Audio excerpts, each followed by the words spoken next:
Hi everyone, and welcome to the next YouTube vlog from me at Barton Allburner Services. Just to say thank you for everybody that has subscribed. We've got over 50 subscribers now, more than what we ever dreamt of having. It's been fantastic, the response to our how to install a Sapphire fully modulating boiler by EOGB. Yeah, from the bottom of our hearts, thanks very much. I also want to tell you about next week's video. We're going to do an installation of a Grant boiler. You've probably worked out by now that we always try where we can to go for the Sapphire modulating boiler, but sometimes it's down to budget. And I'll be totally honest, the Grant boiler is also an exceptionally good boiler. We tend to just fit the Sapphires or the Grants, or if it's going to be a wall mounted boiler, we fit the HRM wall style boiler. Either the normal wall style, which goes through the wall, partly inside, partly outside, or the external that hangs on the wall outside. Next week, as I say, we are fitting the Grant floor mounted boiler, which is the Pro model, the 1526. We're also going to be fitting a vented hot water stainless steel cylinder by Gledhill, which Ben P is going to be fitting. And a bit different for us, we've got to fit a condense pump because the boiler's inside the house, right in the middle. And finally, we have to fit a liner that goes up the chimney breast. It's just on a bungalow. So again, it's something we don't do very often. So that's just a little insight to what your next video is going to be. Anyway, back to this week. I am going to show you a service of a Grant boiler that I've just turned up at. Now, I'm not going to show you absolutely everything because obviously there's always tricks of the trade, and we can't stress enough that get your boiler serviced by an off-tech registered technician. Don't have a go yourself. It's not as easy as just stick a jet in it and leave it. It doesn't work like that. There's a lot of off-tech guys out there. You've got to be experienced, you've got to know what you're doing, you've got to be able to service them properly. Otherwise you get all sorts of problems like sooting up and just generally not working efficiently and stuff like that.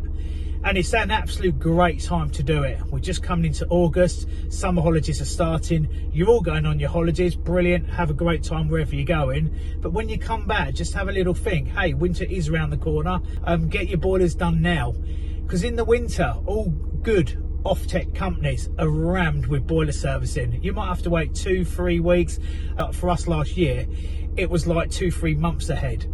So yeah, please get your boiler service before the winter. It saves so much stress and grief for everybody. One, you don't want to be cold, and two, we don't want to be running around to 11 o'clock at night trying to fix them all. So the Cambustion area, there's us, there's plenty of other good ones. And I'm just going to have a little shout out to Holly's Heating. She's in the area of Kent, that direction. We follow her on Instagram. She's a great girl, her and her partner, Dan. And yeah, we speak a lot, and we have the same problems as her, etc. And yeah, she's a great girl. So if you're in your area, I just thought today I'd give a little shout out to her. So good girl, Holly, you keep cracking on. Here we go, everyone. Grant boiler. For the service this boiler, the first thing we need to do before you do anything is isolating. We're really lucky because we've got an isolation switch on this one, so boiler stops, so we know it's absolutely fine. Before I service the boiler, I always do some basic checks first. The most important thing is like make sure it's to regulation. So in this case, before I even go inside, I'll make sure there's a nice oil line there with a fire protection valve, which there is. The flue is nice and safe. It goes right up there, up the wall, which is absolutely fine and plumes away nicely. As I say, we've got safe isolation. We come around the back here, and we've got the condensed pipe that clearly goes into the ground, but I'll be looking at that later. We follow the oil line around and we go to this, the oil tank. Okay, now the oil tank, as we can see, there's a couple of issues there which I'll go through with the customer, and it's this wood. All this wood is against it. It's a massive fire hazard. It shouldn't be against there. So I'll be explaining that to the customer. It's also too close to the fence, so I will have to issue a CD14 for this. Just put back to the boiler. Here we go. On the Grant boiler, you've got the catch just here. We'll spin it and take it off, and voila, there is the boiler. Okay, so first thing we're going to do is we're going to take the burner out. We've already prepared ourselves. As you can see, whenever I do any outside boilers at all, I prep first. I always lay everything out to make things nice and easy. The water here is to be used later, which I'll explain just here, and obviously we've got a pump as well. Just get the spanner and away we go. First thing we're going to do is undo the 13. As we know, it's safely isolated. You could turn it off there as well, but we're not going to, because then switches are known for playing up. I'm going to whip that off there. And before we go any further, we're going to put some dust sheets down. Even though it's an outside boiler, still put your dust sheets down, because if you don't, you'll get sulphur everywhere. Now isolate the oil just here. It's an isolation valve. We're going to turn it off. Safe isolation. And to make triply sure, we're going to disconnect the burner there. We're going to pull this out like so. And I'm going to disconnect the oil line. As you can see, I've disconnected the oil line here. Okay, I've put it safely out of the way so it can't get in the way, and I have the burner. I always do the burner second, so the burner's coming out the way. Even if it's inside of an outside boiler, I always do it in a tray. The reason being is any mess, oil or anything like that literally stays in there. It's the best way for it to be. And also then, it's a good way to inspect it, lay all the parts down nice and neat and tidy as you're examining it. We're going to do the combustion chamber first. The reason we choose to do that first, there's no point in doing a burner and totally servicing a boiler and then you end up that the boiler's actually leaking, because then you just wasted your own time and potentially the customer's money. In this case, we've got 4 very easy nuts to undo. People might think they're loose, but they're not loose, they're not done up tight basically on purpose. It's because of the seal behind it.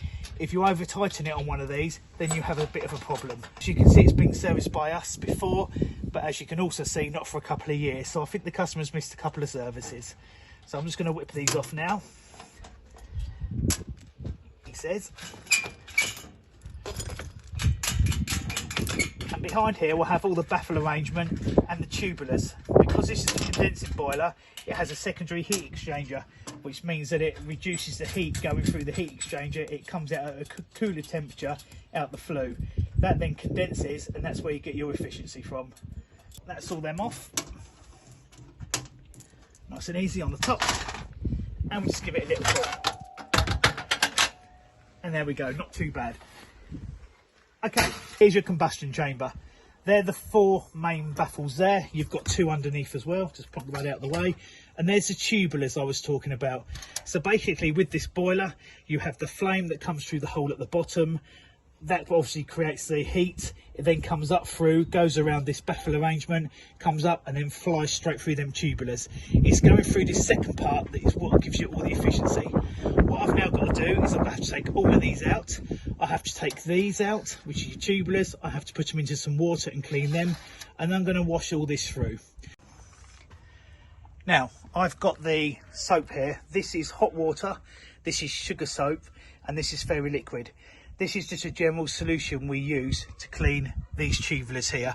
So we just take them out one at a time, nice and gently. These ones are quite clean, so I don't need a hoover yet. And we pop them in one at a time. Okay, I will be putting gloves on shortly if anyone's asking me why I haven't, but at the moment it's a pretty clean operation. As you can see in here, there's quite a few of them. On the bigger makes of boiler, there's like 50 odd, so it tends to send us a bit crazy. And once we've cleaned these, which I'll show you the cleaned version in a minute, we will then go through here with a brush and a hoover, and then we will wash through. When we wash through, the water will go back. It will then go down a hose at the back, through the condense trap, which into the ground. Okay, so it cleans it all the way through. This part is so critical to be kept clean at all times. Okay, and it's as simple as that. There's a small drip tray here. This drip tray has to be made sure it's in. Occasionally we've had a few of these come back. If they come back when the lid is on, that will touch the lid. When the boiler fires, it can't breathe and it basically stops the boiler from working. Okay, so it's just a little tip out there for you all. Here are the tubulars in the bucket. As you can see, they're not particularly dirty at the moment anyway, but it's best to give them a good clean. So we tend to leave them in for like 10 minutes as a rule.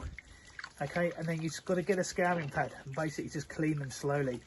Don't go mad, you can see it comes off quite easy. Okay, just got to work at them a little bit. You can see there's still a bit on there at the moment. Take it off, just have another go. It's really critical. If you leave any on now, then all you're going to do is have the same problem next year, and the year after, and the year after, and that's just going to keep building up. Now, you're not always going to get all of it off, because naturally it's just stain, but it's just worth taking the extra 5 or 10 minutes just to clean them, because at the end of the day, it's just going to save you a lot of time in the long run. So this one's coming up quite clean now. There's still a little bit on there, but I'll just work at it for a little while, and then at the end of the day it will be all lovely and clean. And I just need to do the rest, and then I'll just pop back to you. You don't want to see me keep doing this all the time. clean my retarders. Sorry about the noise everyone, it's my hoover, and then now in there, just soaking a bit longer. So one at a time now, my hoover's just in the bottom of the boiler, just sucking any dust. I'm going to get my brush, my blue brush, and I'm going to go through these one at a time. I'm going to give them a good clean. This one's very clean. So what I'm not going to have to do is put the hoover in front of it, because you can see nothing's actually coming out of it. So on other boilers, what you'd have to do, as you pull them in and out, is have your hoover there. What you don't want is all the dirt and the dust going absolutely everywhere in the customer's house. I know this boiler's also outside, but essentially you've still got to be clean. It needs to be immaculate when it's done. So I'm just going to go through all these now, because you can see I've got quite a few more to do. Okay, they're all clean now. I'm now going to just check the drip tray. I'm just going to rub along there, just to make sure there's no dirt along there, which says not. Okay, I'm now here, my pump, and this way you have to wash it through. A lot of people forget to do this. I'm just going to pop the hoover off. So we're just going to go one at a time. We're going to start here, and as you can see, we are just literally putting water in there. Okay, this is boiling hot water. Again, it's soapy water, and literally we're going to do one at a time. As you can see, it's not coming back. If it was blocked, the water would start bubbling out of that hole, and then we know we've got an issue, it's blocked, etc. But in this case, it seems to be absolutely fine. So I'll just try another one. Normally about a minute in each one. And as you can see, again, hasn't been a minute yet, but we can see it's not actually going to come out of the water, so we know they're all clear. So I'm just going to whip along and do the rest of them now. Now, I have just pulled the baffles out just so we can jump ahead a step a little bit. Just like these on this side, what I do is I pull one out at a time like so with the hoover on. I then hoover the baffle itself as I pull it out. And then I do 1, 2, 3, and we get that there. As you can see, it's very scaly in there, and what I need to be doing is cleaning that off. It does come off quite easy. So I need to be cleaning up here, all the way around, all the way down here. There's all that in there, so you get brush in there as well, and then I hoover it out. And I would do both sides. These are the baffles I've taken out. These need a really good clean as well, because they're scaly. See that? Okay, I'm not going to do it too hard because I haven't got my hoover on at the moment. I do choose to put it in a tray. It just makes it much easier. Doesn't make a mess. You haven't got any issues of trying to get it out of the boiler afterwards. So yeah, I'm going to give this a lovely good clean now, and then we can go from there. As you can see, this is just like clean now. All the scale has gone. I've also checked it with the corrosion as well. So I just need to pop along to the other side now, and then go through the hole and clean in there. Remember everyone, get your hand in there, get up there, get a wire brush in there. There's also sulphur in the bottom of the boiler. So I'm just going to get on and give it a really good clean now and just finish it off. Okay, so the most important part of any service is when you have a really nice customer, and well, I love coffee. We know I love coffee. Not bad, I reckon that's real coffee as well. Anyway, back to the job. Here we go. I have cleaned the baffles. I've put all the tubulars back in, etc. The last thing I need to do, apart from check the combustion chamber lid, is to check this seal.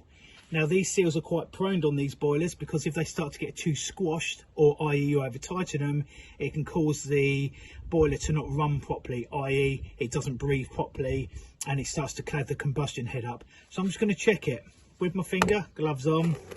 Okay, just going to check round. It feels okay until you get to here. It's gone hard. I know this is a join, but it's gone very hard here. So for me, I'm going to change that. So we just get it, we pull it out nice and gently. It can be dusty, so be careful. I'm going to put that in the bin, and I'm going to put some high temp silicone around there, and I'm going to use some 20mm glass rope, and I'm going to put it all back together again so it's nice. So we have the glass rope. I keep it on a 20-metre reel normally, but this is my last bit until I get some more out the stores. You can buy genuine Grant stuff. What we find with that is it's good, it's fine, but it's quite expensive. So this is a bit better, a bit cheaper for the customer. It just squashes lovely, and it's nice and soft. Don't go mad with your high temperature silicone. Okay, we're just going to put a bit there. It doesn't matter what colour, let's not be all mad about it. We're just going to go around there. Extra attention here, it can leak by here a little bit, so we always put a tiny bit more on there. We continue down into the corner. We're going to go along again, like so, up. Again, a little bit more here, and then we're going to go. We're going to have to join up in the air. and we're going to start at the top, in the middle. We push it in. We go along. When you get to the corner, we're not going to cut across the corner like a lot of people do, because the combustion gases will leak out. We're going to go up. We're going to push it up. We're going to grip it. We're going to pull slightly. We're going to go down. Again, detail here. Make sure you settle it in gently, and down we go. We can now let go of this one. We're into the next corner. Again, we push it in. Along we go. Next corner. We know what we're doing, everyone. We're pushing it in again. We're going along all the way up. Again, this area here, we're just going to make extra sure that pushes and seals in there fine. Up to the corner. Bit tight, that one. And along. We're going to go slightly longer. We're going to get the cutters. I use speed fit cutters, to be honest. They're absolutely fine. And we're going to give it a little snip. Like so. Push it in.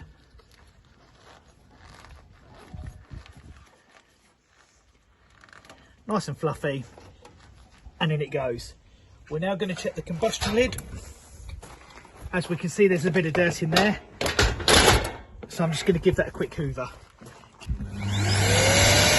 go mad with this, because as you see, it's very soft. Okay, so you've got to be very gentle. It's going to go in. It's going to go along there gently. This doesn't matter. It's not going to cause you any problem. Look, it's going to get the debris out. I'm not going to go mad with that. It's not very polite when you start to break it up. We're now going to spin it back round. I always find going in from the left is the best. Don't ask me why, but I seem to find it's better.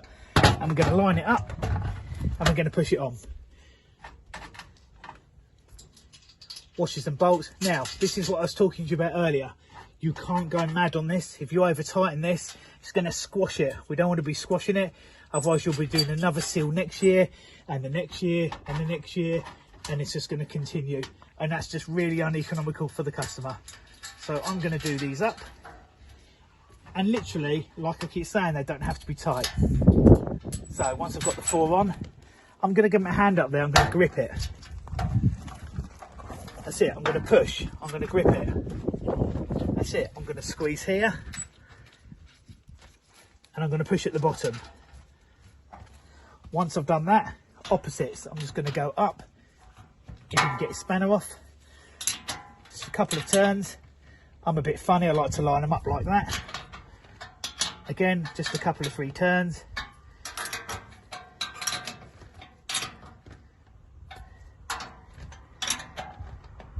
That's it. That is on there. That will never leak. Before I go any further, I now need to check the oil line. So we're just going to move my mess out of the way. If you can get it out of the boiler. Oh, that was stuck. Pop it on the top. Oh, that was hard work. Always keep clean, little hoover again. We'll be wiping this out properly later.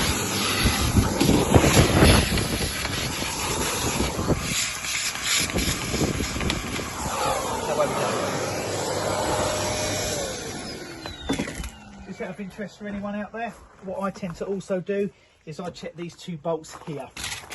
Yeah, I'll get my spanner and I'll just put it on here, and I don't go mad, I just make sure that they haven't loosened. And that's it. You'll probably notice there's a little stain there. That was actually from a couple of years ago when I was last here. I just nipped that up and it stopped it. Be wary of these. If these leak and you nip them up too tight, they're leaking worse and you have a nightmare. Check there's no leaks on the piping. There's not. Great install, this one. Whoever done this, it wasn't me. And this is the oil line. These oil lines, fantastic. These are called ruby oil lines. We call them ruby reds. And basically, it's an oil line that's got a coating on the outside. If the inner was to burst, it won't actually come out like on many other oil lines. The liquid would just form inside the oil line, and then we know. We always say change them after 10 years anyway, but if you just start moving it around like so and check it, you'll see literally there's no liquid in there.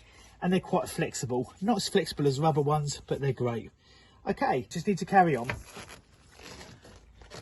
Since I was last with you, just a few minutes ago, I've had a little tidy up on all external boilers. You wouldn't do, just remember that even though it's external and it's outside, just have a good clean up around it. I've just had a good clean up, a good hoover and tidy all the way around, and I wipe the boiler over at the end. Essentially, when you service a boiler, nobody sees what you actually do. They might watch you, but they don't you know, when it's finished, it's just a service. They've got no idea. At least if you wipe it and clean it, it looks like you've done something, doesn't it? So, yeah. Anyway, let's move on quickly.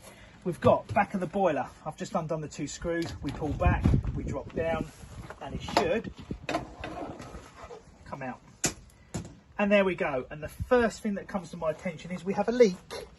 We have a condense leak. So that pipe there, I'm going to have to repair. I will probably, because it just goes to here, just cut here, and then I'll just put a joiner in and go again. That's just condensed water. As you can see, it erodes and corrodes. Okay, that's why it's so important to check all these joints. These ones are fine because I checked these previously, but I am just going to check this one. Okay, this is the condense trap here. I'm just going to undo it. This is the bit that we washed all the water into. So as the boiler runs, the acidic water comes down into here, and then it drops into a lime-filled chippings pit down there. So we lift that up, put that out of the way. Don't just drop that down in case any more water comes. I'm just going to pop into here.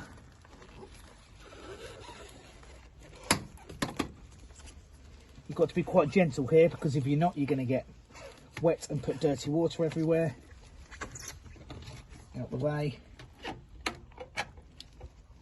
And I'm going to pop it out. If you look down there, it's dirty. There's a float in there. That should be cleaned every year. If I do that, filthy dirty.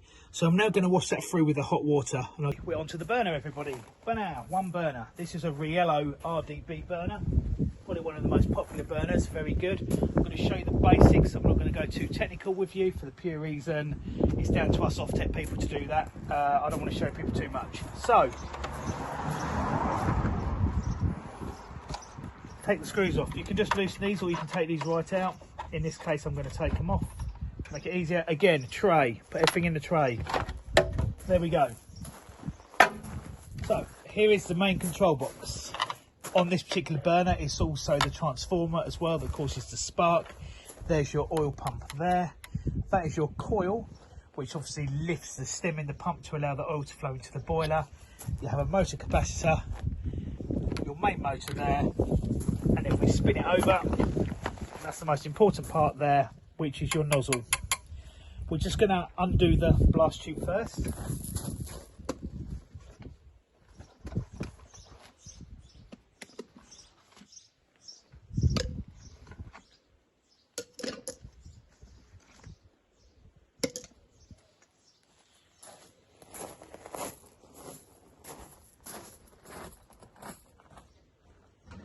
Found the screwdriver, that'd be helpful, wouldn't it? Here we go. Just 3 screws on these.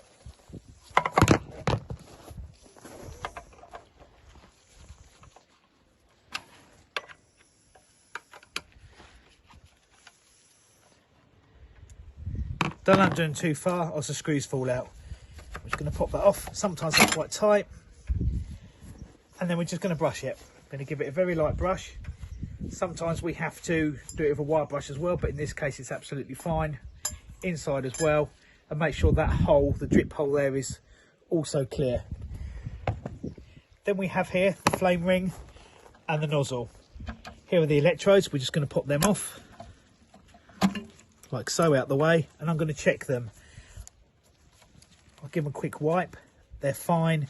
They're nice sharps on the tip still, and there's no cracks on the electrodes. And the HT leads there are also fine. I do check further, but again, I'm not going to go into it in too much detail. We're then going to get an Allen key, or an Allen key screwdriver in my case. Get it under it. This is critical where this goes, because there's a hole in the top, and that lines up with the photocell that's underneath. I'll slide that off and drop it down. Okay, this is the nozzle. They're all different sizes depending on the output of the boiler, different gallons per hour, different degrees, etc. and stuff like that. So we're just going to pop that out with a spanner.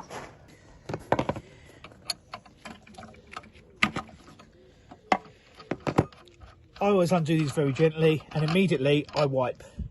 The reason I wipe, I look for water and dirt on the back of the nozzle. To me, that looks absolutely fine. And I look at the back, small piece of dirt in there, that's actually a filter on the nozzle.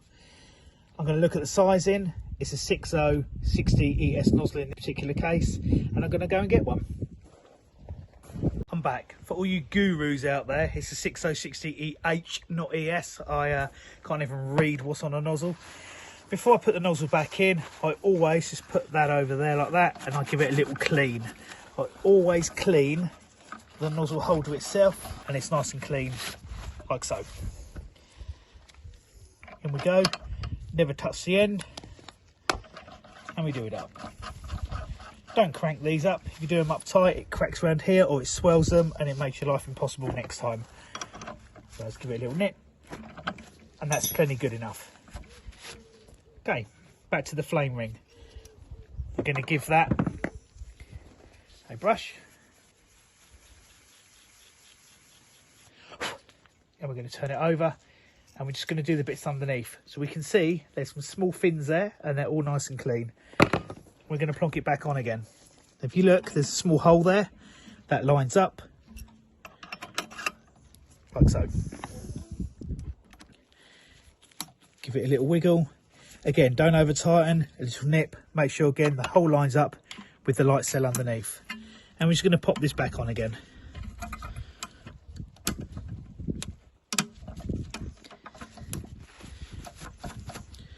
Once that's on, we just make sure the electrodes are not touching here. Two little electrodes there, because that's where the spark is. As the boiler fires, it sparks across there and ignites the oil as it comes out of the nozzle.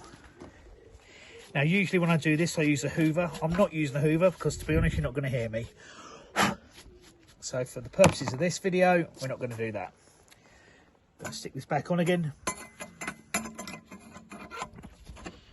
When you put this back on, before I put it back on, you have to, there's the dribble. Okay, if the nozzle dribbles, it comes out of that hole. That hole must be at the bottom of the burner. So make sure you get that in the right place. There we go.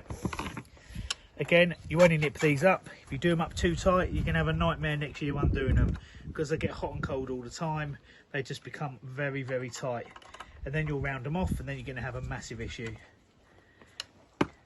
There's a gasket there. It's like a rubber O-ring just around there. I normally wipe my screwdriver around it and feel it. I can feel as I'm pushing on it, it's very soft. You can see it moving. It's really soft on there if I do that. Like so, it's sort of moving. If there's anything wrong with it, that would just snap then, and then we'd have to change it. But I'm happy with that. That's absolutely fine at the moment. I'm just going to flick it onto its end. That's what most people do, just the jet as they call it, or the nozzle. But we do a lot more.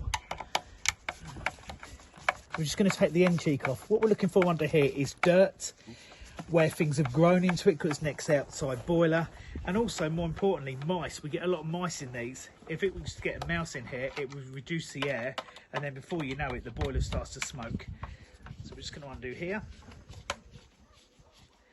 Again, these are not to be over tightened when you put it back together, and we're going to pop it off. Voila. As you can see, this one's pretty clean. No signs of drop-ins, anything inside there. Let's get a quick flick. Now, if this wasn't so clean, sometimes you have to get a screwdriver in here, get your hoover in there, and give them a right good old clean. But that one's fine. Next bit, we have to get that off. This is the rest of the end cheek assembly. These are preset, guys, for your air intake. Don't mess around with them unless you really have to. That's when you do have to be an expert, off-tech registered, to know what you're doing, really. Okay, so that's something to be avoided unless you have to adjust it.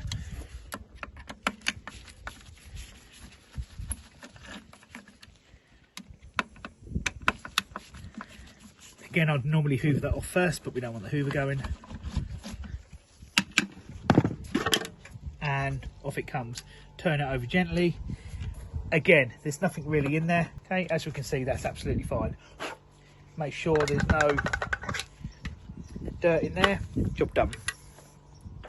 Fan, really important. Over the years, these clag up. All these fins here get dirt in, especially in an environment where it's really dusty. This is the point that if this gets restricted, you'll find yourself every year adjusting the air on the boiler. That's not the way to do it. You're supposed to clean these. Also, they can get out of balance and cause a massive issue. So first things first here is, as you can see on this one, there is no dirt in there. Second things is there's no birds or mice that have decided to destroy themselves inside and cause us an issue. So again, this is really straightforward with this one. we can just give it a good clean. I'm loving this one because it's nice and easy. Pop it back on.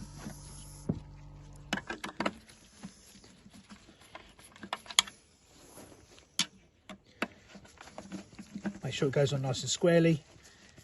And again, when it goes up, nip. All you have to do. Always do opposites. So I've done that one up. Now it's this one. Nip across here. Nip.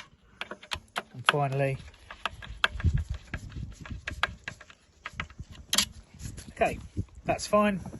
Put the end sheet back on again. Obviously I do this every day of the week, like many off-tech guys out there, so I'm doing this really quickly. But if you can't do it quickly or it's not lining up, don't just graunch it up tight and go cross-threaded. Just take it all apart again and do it again. They do go on this easy, literally this easy. Okay, if they're not going on this easy, then either someone's put it cross-threaded before or you're not putting it on right yourself. A little wipe. As you can see, I'm catching all the dirt in the tray as well, which is the best way forward. Flick it over. This is your light photocell here. We clean and wipe the end of them. I'm not going to pull it out and go into it because at the end of the day, I don't want to go that deep with you. Coil, just pop that off.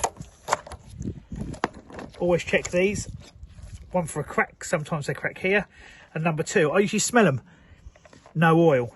Sometimes they get oil in them and fill up of oil because this stem leaks here. So always wipe that. No oil, always smell. I can't smell the oil. I'll put that out of the way. And 12mm for there. Sometimes when you undo these, it tries to undo here as well. Put another spanner on there. Don't wind it out there because that's not what you do. That damages them. Put that out of the way gently. Sometimes the oil will come out where the nozzle is, but in this case, it's fine.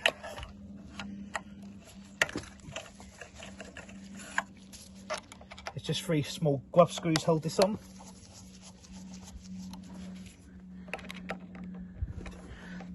I can see them.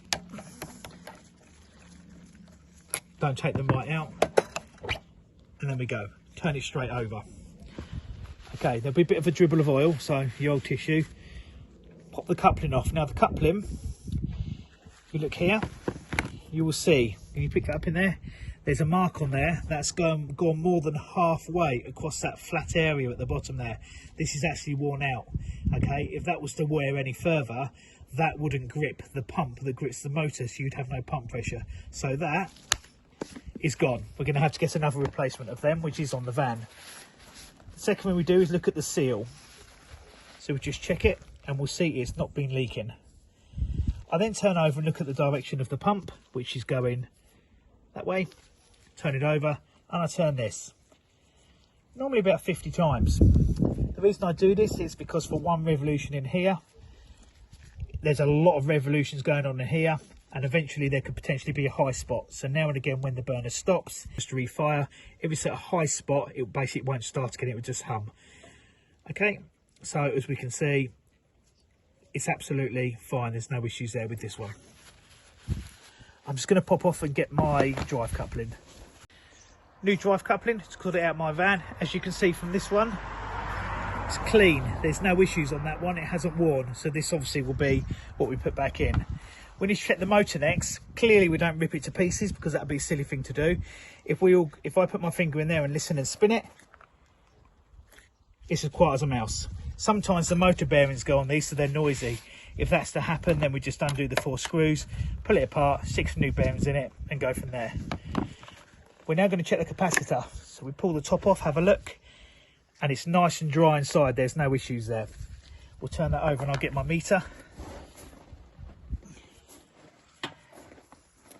Now before we go any further, because it might be dry in there, but if you look, it's actually started to leak here. So that capacitor's actually got to go to heaven. Okay, so I'll get a new one for that out of my van, but I am just going to show you how to check one anyway. Part of the service is you just check them. So I'm just going to turn my meter on. Wait for it to warm up. And here we go. This is in microfarads. This one runs at 5 microfarads. So we put the, any way round you can put these on, push it on there and hold it.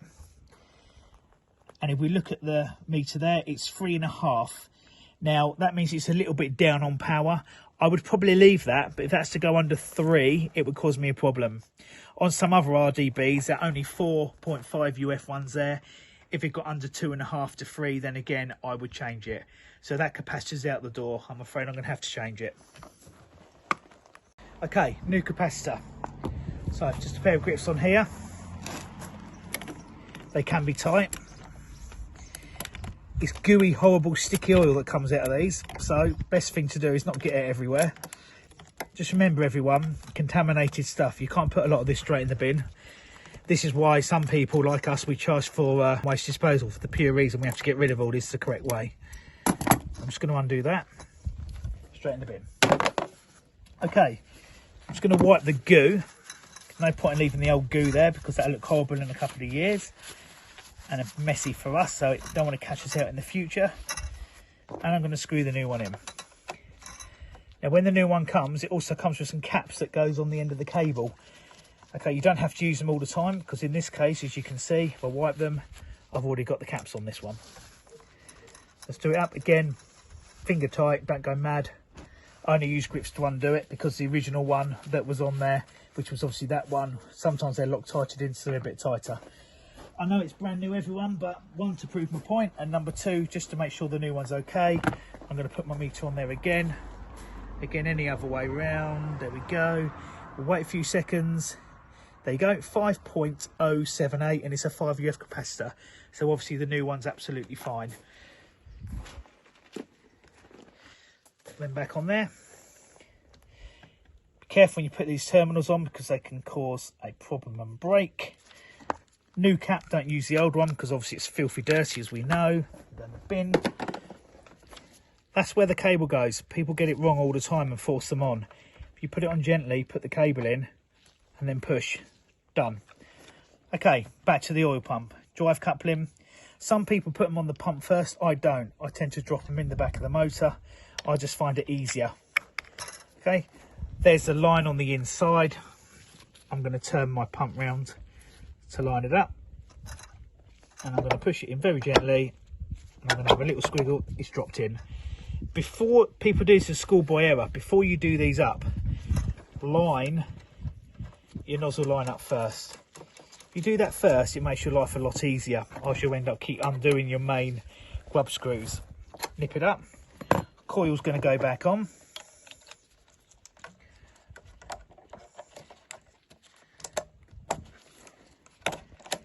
Like so. Cap's going to go back on.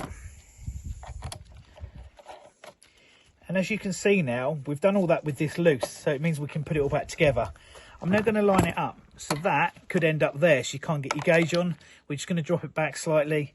And again, we're not going to do these tight because they're basically stainless steel screws and aluminium body, so they'll just snap. All the threads will go.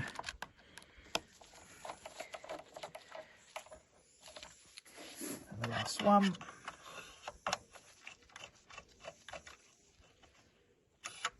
Okay, there is some other things to do on this burner, like setting nozzle depths and stuff like that with a special tool. I'm not going to show you that because this is just an oversight of a basic service and what us off-tech boys get up to. So I'm just going to pop the burner back in now. You see how I took it out. I'm just going to put the oil line on, pop it back in, and then we'll speak very shortly when I'm setting the burner up. Okay, so the burner's back in. As you can see, all bolted in, all plugged back in, and the oil is on. I'm now going to turn the oil off because one of the things we have to do is check the pump pressure. Right, we're going to undo the plug there. If you don't turn the oil off, you know about it, you'll get wet. Pop that to one side and put my gauge in. Plenty of gauges around. I've got an electric gauge or digital gauge, but the glycerine filled gauges are just as good. Don't use one that hasn't got glycerine in it, just a needle by itself without any sort of liquid, because all that's going to happen is you're going to get a very, very uneven reading. Okay, so there we go. Mine is set in bar, and if we look up on the boiler, we need to be getting 8 bar pressure. I'm just going to stick it on. So this is what they call wash pressure, which is 0.84 of a bar. and after approximately 10 seconds we'll hear the boiler fire into life.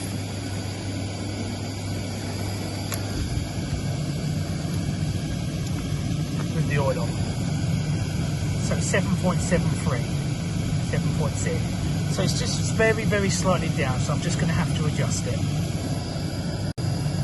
Okay, so I'm just going to put my screwdriver in.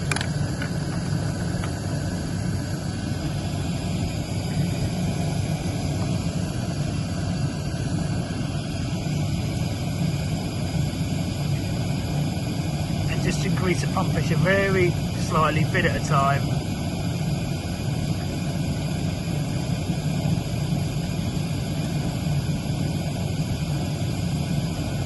Around the 8 bar. So I'm happy with that. I'm now going to turn it off, and I am going to take my gauge out, and then I'm going to put my machine on it to check the CO2, etc. You can see the gauge is out. Just going back to the gauge, if the gauge is struggling for pressure, etc., just check a few things. One, make sure the filter's clean, that I've done and I know it's okay. Two, make sure you've got a good flow of oil, which I know I have.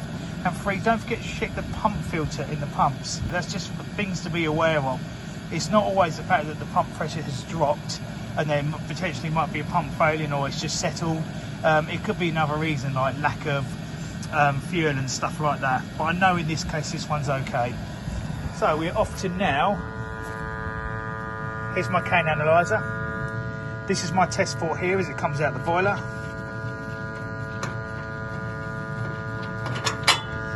Pop it out.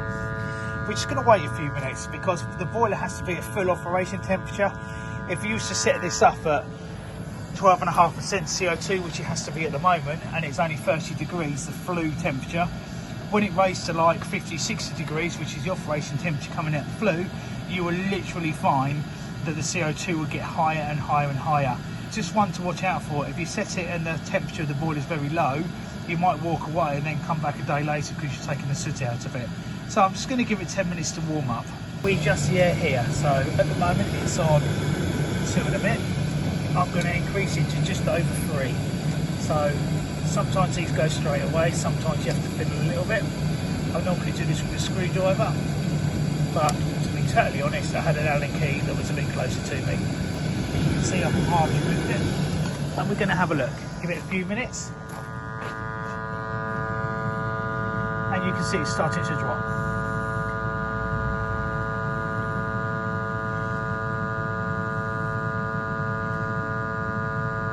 I would set that at 12.5 on this boiler. At the moment it's 12.4, but I'm going to leave it a little bit longer for the pure reason that I need just to make sure that when the temperature raises, it doesn't go up too high. Okay, it's all set up now. As you can see, the cover is now back on the burner and we're all ready to go. The CO2 is bang on 12.5 at 68 degrees C. I'm happy with that. The monoxide levels are very good as well, and the NOx levels are very good. So I'm happy with this. I've given it a little clean. Always give it a little clean, which is fine. I've also popped inside. I've just checked that the pressure inside, it's a sealed system here, is at 1 bar, which is absolutely fine. I've checked the expansion vessel, which is fine, and I've checked the magnetic filter. One final thing, I've just had the lid off here. Under here, approximately here, is a seal.